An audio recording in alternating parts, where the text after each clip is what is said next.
सुबह के ठीक 10:45 पर शहर के सबसे आलीशान car showroom royal onto hub के बाहर एक बुजुर्ग आदमी धीरे धीरे चलता हुआ पहुंचा। सफेद कुर्ता पायजामा, कंधे पर पुराना कपड़े का झोला और आंखों में शांति। शोरूम की कांच की दीवारों के पीछे चमचमाती नई गाड़ियां रखी थीं। बीएमडब्ल्यू, ह्युंडई, मर्सिडीज, सब कीमत करोड़ों में। जैसे ही बुजुर्ग अंदर गए, गार्ड ने तुरंत रास्ता रोक लिया। अरे बाबा, आप यहां कैसे आ गए? बाहर पार्किंग में बैठ जाइए, अंदर सिर्फ ग्राहक आते हैं। बुजुर्ग ने मुस्कुराकर कहा। बेटा, मैं ग्राहक ही तो हूं। अंदर मैनेजर से मिलना है, एक कार देखनी है। गार्ड ने साथ खड़े दूसरे सिक्योरिटी से हंसते हुए कहा। सुना बाबा कार खरीदने आए हैं। कौन सी? साइकिल वाली? दोनों हंस पड़े। बुजुर्ग ने कुछ नहीं कहा, बस वहीं शांत मुस्कान रखी और बोले, बेटा, तुम हंसे या रोए, पर मैं अंदर जाऊंगा। तभी अंदर से एक तेज आवाज आई। क्या हंगामा मचा रखा है बाहर? आवाज थी प्रिया शर्मा की, शोरूम की सीनियर सेल्स एग्जीक्यूटिव। वो हाई हील, ब्लैक सूट और टैबलेट पकड़े हुए निकलीं। उन्होंने बुजुर्ग को सिर से पैर तक देखा और हल्का सा ताना मारा। बाबा, यह शोरूम कार बेचता है, चाय नहीं। आपको शायद गलत जगह आना था। बुजुर्ग ने विनम्रता से कहा। नहीं बेटी, मैं सही जगह आया हूं। मुझे यहां की सबसे महंगी कार देखनी है। प्रिया हंसी नहीं रोक पाई। Oh really? हमारे पास सबसे महंगी कार ओरेलियन Z9 है, कीमत 3.5 करोड़। आप कैश में देंगे या चेक से? बुजुर्ग ने कहा। पेमेंट की चिंता मत करो, पहले कार दिखा दो। प्रिया ने अपने साथी अजय से कहा। जरा कार कवर हटा दो, हमारे वीआईपी ग्राहक दर्शन करना चाहते हैं। अजय मुस्कुराया और बोला, मैडम, ये मजाक है क्या? ये आदमी तो लगता है फुटपाथ से चला आया है। प्रिया ने कहा। हां, पर थोड़ा टाइम पास करने में क्या बुराई है। दोनों हंसते हुए कार के पास गए और कवर हटाया। कार की बॉडी चमक उठी। बुजुर्ग ने उसे गौर से देखा, फिर धीरे से कहा, इसकी इंजन साउंड मुझे सुननी है। अजय झुंझुलाया। बाबा, ये कोई लोकल गाड़ी नहीं है, इसमें बैठना भी मना है, ये शो पीस है।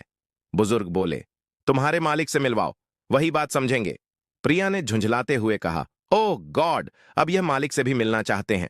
फिर रिसेप्शन पर जाकर फोन उठाया। सर, एक बूढ़ा आदमी आया है, कह रहा है वह ओरेलियन Z9 खरीदना चाहता है, शायद मजाक कर रहा है। फोन के उस पार से आवाज आई। मजाक करने दो, थोड़ी देर में खुद चला जाएगा। यह आवाज थी रोहन कपूर की, शोरूम का जनरल मैनेजर, एक अहंकारी सेल्स ड्रिवन आदमी जो लोगों को उनके कपड़ों से आंकता था। प्रिया ने फोन रखा और बुजुर्ग से बोली, मैनेजर साहब बिजी हैं, आप किसी और दिन आइए। बुजुर्ग ने कहा, मुझे आज ही मिलना है, जरूरी बात है। अजय ने हंसकर कहा, जरूरी बात यह है कि आपको यहां से जाना चाहिए। बाबा, बाहर पानी रखे हैं, पी लीजिए। इतना कहकर वह दोनों अंदर चले गए। बुजुर्ग कुछ पल वहीं खड़े रहे, फिर पास की कुर्सी पर बैठ गए। थोड़ी देर बाद एक छोटा सा लड़का, लगभग 25 साल का, उनके पास आया। नाम था विक्रम यादव, नया जूनियर सेल्समैन। विक्रम ने पूछा, बाबा, सब आपको डांट क्यों रहे हैं? आपको कुछ चाहिए क्या? बुजुर्ग मुस्कुराए। बस तुम्हारे मैनेजर से मिलना है बेटा। विक्रम ने कहा, ठीक है, मैं कोशिश करता हूं। वो भागा भागा मैनेजर के ऑफिस में गया। सर, बाहर एक बुजुर्ग हैं, कहते हैं कार खरीदनी है। मैंने देखा वह गरीब लगते हैं, पर बाद में सच्चाई है। रोहन ने आंखें उठाईं। विक्रम, तुम नए हो, यहां हर महीने 100 लोग ऐसे आते हैं। तुम्हारा काम है असली खरीदार पहचानना। अब जाओ और उसे बाहर भेजो। विक्रम ने झिझकते हुए कहा, पर सर, अगर वह सच में। रोहन ने बीच में कांटा। Enough, don't argue, do your job. Vikram बाहर आया। बुजुर्ग अब भी शांत बैठे थे। उसने धीरे से कहा, बाबा, उन्होंने कहा आप बाद में आइए, वह अभी बिजी हैं। बुजुर्ग ने सिर हिलाया। ठीक है बेटा, जब समय सही होगा तब मुलाकात खुद हो जाएगी। विक्रम ने हैरानी से पूछा, आपका नाम क्या है? बुजुर्ग ने मुस्कुराकर कहा, नाम जानने का वक्त अभी नहीं आया बेटा। और इतना कहकर उन्होंने अपनी झोली से एक छोटा सा सीलबंद लिफाफा निकाला। विक्रम से बोले, यह अपने मैनेजर को देना, लेकिन जब वह अकेले हो। विक्रम ने लिफाफा लिया। क्या इसमें? बुजुर्ग ने कहा, जवाब उसमें मिलेगा, बस दे देना। विक्रम कुछ समझ नहीं पाया, लेकिन जब उसने बुजुर्ग की आंखों में देखा तो अजीब सी गहराई महसूस हुई। जैसे वह कोई आम आदमी नहीं, कुछ और ही है। वह लिफाफा उसके हाथ में भारी लगने लगा। विक्रम ने वह सीलबंद लिफाफा सावधानी से अपनी शर्ट की जेब में रखा। शोरूम के अंदर अब भी वही घमाघमी थी। नए ग्राहक, चाय की ट्रे, चमकते टायर और सेल्स की बातें। लेकिन विक्रम का ध्यान अब कहीं और था। हर बार जब उसकी उंगलियां उस लिफाफे को छूतीं, उसे लगता जैसे उसमें कुछ बड़ा छिपा है। करीब आधे घंटे बाद शोरूम थोड़ा शांत हुआ। रोहन कपूर अपने केबिन में अकेले था। विक्रम ने हिम्मत जुटाई और अंदर चला गया। सर? हाँ विक्रम, अब क्या हुआ? रोहन ने बिना सिर उठाए जवाब दिया। वह जो बुजुर्ग थे ना, उन्होंने यह लिफाफा आपको देने को कहा है। बोले थे अकेले में देना। रोहन ने मुस्कुराकर कहा। क्यों? इसमें क्या लिखा है? दान का आवेदन। फिर लिफाफा ले लिया। सील तोड़ी। अंदर सिर्फ एक सफेद शीट थी। उस पर नीले इंक से कुछ पंक्तियां टाइप की हुई थीं। प्रिय श्री रोहन कपूर, आज आपके व्यवहार से मैंने बहुत कुछ समझा। कल सुबह 10 बजे मैं वेलोरियन ग्रुप के हेड ऑफिस में मिलूंगा। वहां तय होगा कि रॉयल ऑन्टो हब का भविष्य किसके हाथ में रहेगा। हरि सिंह। रोहन का चेहरा तुरंत सख्त हो गया। उसने दोबारा नाम पढ़ा, हरि सिंह। उसका माथा सिकुड़ गया। यह नाम कहीं सुना है? वह बुदबुदाया। अचानक उसे याद आया, वेलोरियन ग्रुप वही कंपनी थी जिसके फ्रेंचाइज पर यह पूरा शोरूम चल रहा था। और हरि सिंह वही शख्स थे जो इस ब्रांड के फाउंडिंग डायरेक्टर में से एक थे, लेकिन पिछले कई सालों से पब्लिक में दिखाई नहीं दिए थे। रोहन ने झटके से इंटरकॉम उठाया। प्रिया, जल्दी मेरे केबिन में आओ। कुछ सेकंड में प्रिया अंदर पहुंची। क्या हुआ सर? रोहन ने उसे लिफाफा थमाया। पढ़ो। ये पता है, ये वही बुजुर्ग थे जो सुबह आए थे। और ये नाम सिन्हा। क्या तुम समझती हो इसका मतलब? प्रिया ने पढ़ा और चेहरा फीका पड़ गया। सर, मतलब वो हमारे। रोहन ने टेबल पर हाथ मारा।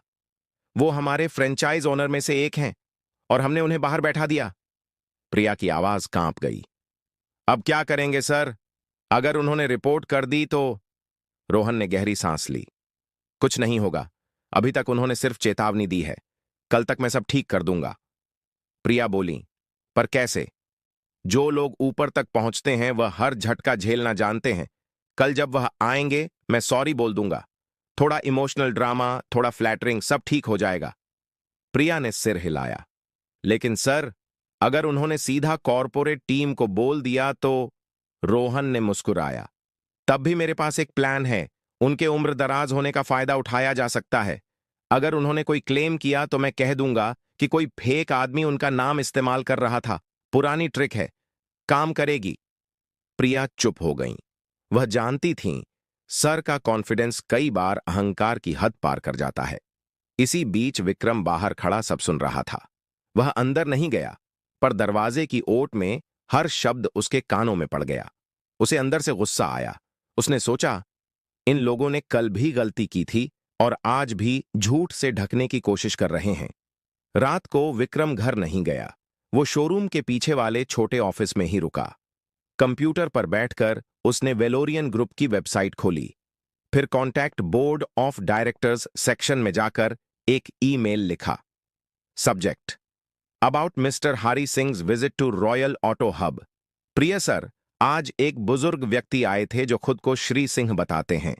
स्टाफ ने उनके साथ अनुचित व्यवहार किया। उन्हें शोरूम से लगभग बाहर निकाल दिया गया। मैं यह मेल इसलिए लिख रहा हूं ताकि सच आपके सामने पहुंचे।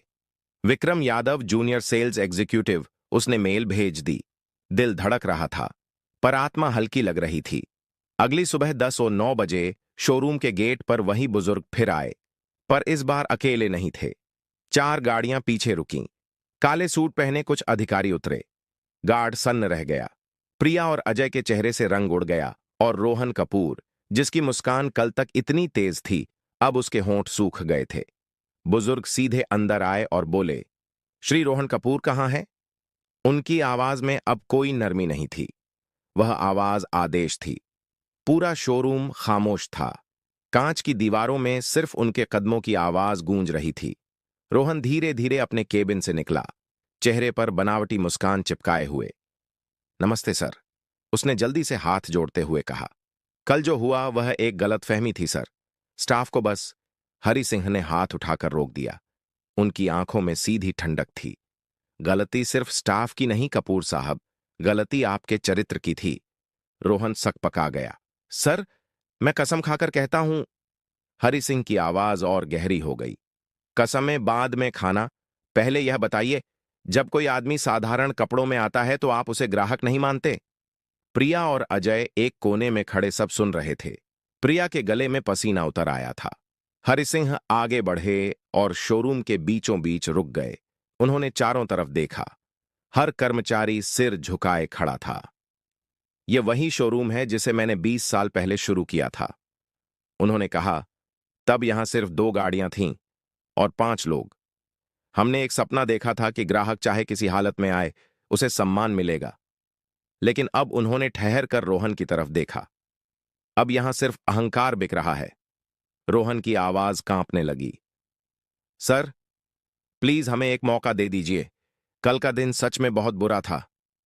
हां, हरि सिंह बोले, लेकिन बुरे दिन इंसान को पहचानने का काम करते हैं, और कल मैंने तुम्हें पहचान लिया। इसी बीच उनके साथ आए अधिकारी ने फाइल टेबल पर रखी। उसने कहा, सर, हमने कल की पूरी सीसीटीवी फुटेज देखी है। सब कुछ रिकॉर्ड में है। रोहन के चेहरे का रंग उड़ गया। प्रिया की सांस अटक गई। हरि सिंह बोले, मैंने वीडियो देखा है। तुम लोग हंस रहे थे, ताने मार रहे थे, और एक बुजुर्ग ग्राहक को बैठने तक नहीं दिया गया। क्या यह है तुम्हारा ब्रांड वैल्यू? रोहन ने सिर झुका लिया। सर, मैं मानता हूं मुझसे गलती हुई। मैं नहीं, हरि सिंह ने बीच में कांटा। अब गलती मानने का वक्त नहीं, अब जवाब देने का वक्त है। उन्होंने पीछे खड़े विक्रम की ओर इशारा किया। आओ बेटा। विक्रम चौंका, धीरे धीरे आगे बढ़ा। हरि सिंह ने मुस्कुराकर कहा, यही है वह लड़का जिसने मुझे झूठ से नहीं, सच से मिलवाया, जिसने मेरी बेइज्जती छिपाने की कोशिश नहीं की, बल्कि मुझे सच्चाई बताई। पूरा स्टाफ स्तब्ध था। प्रिया फुसफुसाई, विक्रम ने मेल किया था। हरि सिंह ने रोहन की ओर देखा। जानते हो कपूर, तुम्हारे शोरूम में सबसे निचले पद पर बैठा इंसान ही सबसे ऊंचा निकला। फिर उन्होंने फाइल खोली और बोले, आज से रॉयल ऑटो हब की मैनेजमेंट स्ट्रक्चर बदल दी जा रही है। रोहन कपूर, आप सस्पेंड किए जाते हैं, तत्काल प्रभाव से। रोहन हक्का बक्का रह गया। सर, प्लीज, मेरी फैमिली है, मेरा करियर। तुम्हारा करियर नहीं खत्म हो रहा, हरि सिंह शांत स्वर में बोले। बस, अब तुम्हें असली काम समझना होगा। अब तुम अगले 6 महीने सर्विस सेक्शन में काम करोगे, गाड़ियों की धूल साफ करोगे, ग्राहकों की चाय लाओगे, और सीखोगे कि असली इज्जत क्या होती है। शोरूम में सन्नाटा फैल गया। प्रिया की आंखों में आंसू थे। हरि सिंह ने उसकी तरफ देखा। और तुम, मिस प्रिया, तुम्हें एक और मौका दिया जा रहा है, लेकिन याद रखना, अगर अगली बार किसी ग्राहक को उसके कपड़ों से आंका गया तो तुम बाहर होगी। प्रिया ने सिर झुकाकर कहा, सॉरी सर, मैं समझ गई हूं। फिर हरि सिंह ने विक्रम की तरफ रुख किया। विक्रम, तुमने सच की कीमत चुकाई नहीं, बल्कि कमाई है। आज से तुम इस शोरूम के असिस्टेंट मैनेजर हो। विक्रम की आंखें फैल गईं। साहब, मैं तो नया हूं। हां, हरि सिंह मुस्कुराए, लेकिन तुम्हारे पास वह है जो यहां किसी के पास नहीं, इंसानियत। प्रिया ने धीरे से कहा, विक्रम, तुमने जो किया वो कोई नहीं कर पाता। विक्रम ने जवाब दिया, मैंने बस वही किया जो सही लगा। हरि सिंह ने आखिरी बार रोहन की ओर देखा। याद रखो कपूर, ब्रांड की असली कीमत कारों में नहीं होती, बल्कि उन हाथों में होती है जो उन्हें सम्मान से छूते हैं। उन्होंने अपनी छड़ी उठाई और दरवाजे की ओर बढ़ गए। हर कदम की आवाज शोरूम की फर्श पर गूंज रही थी, मानो हर गूंज कह रही हो, इंसानियत की गाड़ी सबसे आगे चलती है। 3 हफ्ते बीत चुके थे। शोरूम का माहौल अब पहले जैसा नहीं था। हर कोई थोड़ा ज्यादा विनम्र, थोड़ा ज्यादा सतर्क हो गया था। रॉयल ऑटो हब का बोर्ड अब और भी चमकने लगा था, पर अब उसकी चमक सिर्फ कारों से नहीं, बल्कि विक्रम की ईमानदारी से थी। विक्रम अब असिस्टेंट मैनेजर था। कर्मचारी उसे सर कहने लगे थे, लेकिन वह हमेशा मुस्कुराकर कहता, अरे सर मत बोलो, विक्रम ही ठीक है।